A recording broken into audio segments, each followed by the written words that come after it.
ई आकाशवाणी गोरखपुर। अब रउआ सभे विकास राय से समाचार सुने। मुख्यमंत्री योगी आदित्यनाथ कल हवें कि प्रदेश में भय का माहौल बनावे वाले आज खुदे भयभीत हवें। सुरक्षा के भरोसा का माहौल बनले से आज हर उद्यमी प्रदेश में निवेश कईल चाहत हो। ऐसन सरकार के सकारात्मक दृष्टिकोण के नाते हो रहल हो। मुख्यमंत्री आज गोरखपुर के गोरखपुर क्लब में शहर, ग्रामीण, पिपराइच और चौरी चौरा विधानसभा क्षेत्र बदे 580 करोड़ रुपया से बेसी का विकास परियोजना का शिलान्यास और लोकार्पण कैले के बाद उपस्थित जनसमूह के संबोधित करत रहलें।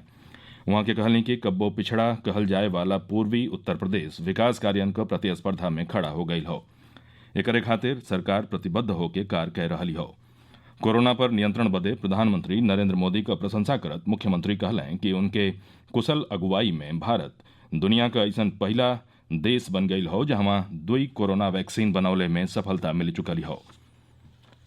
भारत का औषध महानियंत्रक आपात हालत में कोविड का 2 टीका भारतीय सीरम संस्थान का कोविशील्ड और भारत बायोटेक का कोवैक्सीन के सीमित उपयोग का अनुमति दे दी हवें।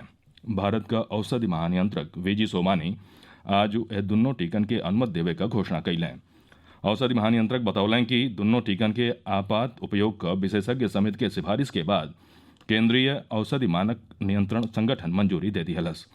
श्री सोमानी बतौलें कि भारतीय सीरम संस्थान पुणे 23,745 लोगिन संबंधी सुरक्षा, रोग प्रतिरक्षा क्षमता, प्रभावकारिता का आंकड़ा प्रस्तुत कैलस और वैक्सीन का समग्र प्रभावकारिता 70.42% पावल गई।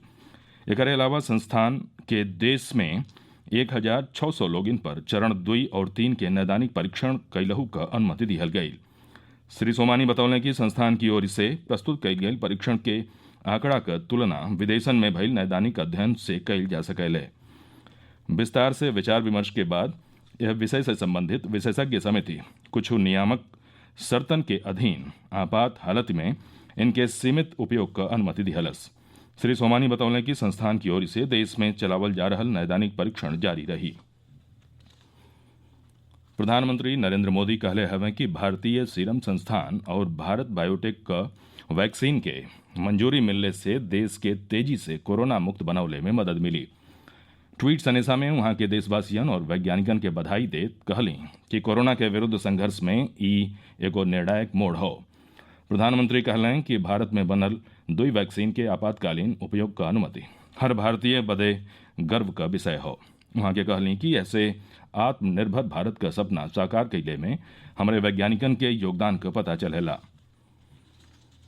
केंद्रीय स्वास्थ्य मंत्री डॉक्टर हर्षवर्धन कहले हवें कि टीकाकरण अभियान बूथ स्तर पर चलावल जाई। आज सवेरे ट्वीट संदेशा में वहां के कहली कि एकरे खातिर कुशल कर्मियन का संख्या बढ़ावे बदे बड़हन पैमाना पर कार्रवाई चली रही हो।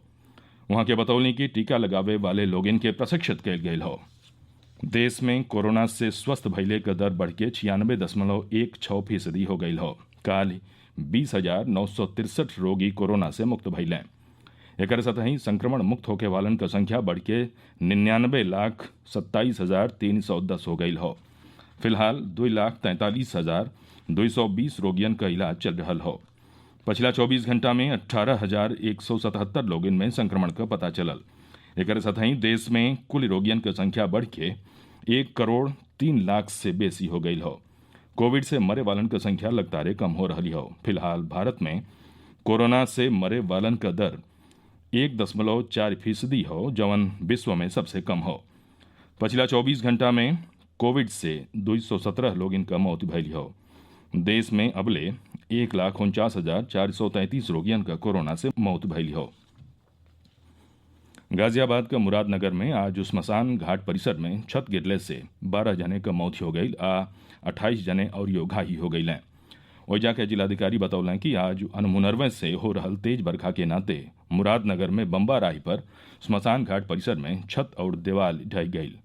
वहां के बतौनी की घटना के समय घाट पर अंत्येष्टि होत रहल है, नाते ओइजा करीब 3 दर्जन से बेसी लोग मलबा में दब गई। घायल लोगन के अस्पताल में भर्ती करावल गई हो। राहत और बचाव का कार्य जारी हो। मुख्यमंत्री योगी आदित्यनाथ घटना में भइल लोगन के मौत पर ढेरे शोक जतौले हवें और मरे वालन के आश्रितन के 2-2 लाख रुपया का आर्थिक सहयोग देवे का निर्देश दिहले हवें। मुख्यमंत्री मेरठ क मंडलायुक्त और एडीजी के दुर्घटना क रिपोर्ट प्रस्तुत कैलहू क निर्देश दिहले हवें। समाचार पूरा भइल। नमस्कार।